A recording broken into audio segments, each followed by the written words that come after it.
सैयदां दी नौकरी जिंदगी सवार दे सिया सैयदां दी नौकरी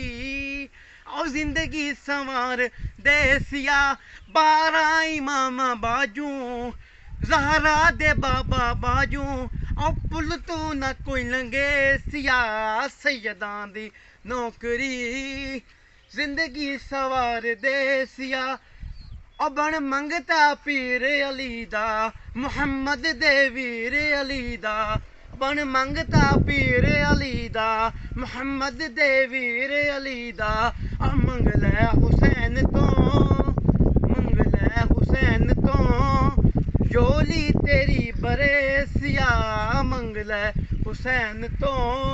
जोली तेरी बरेसिया सैयदां दी नौकरी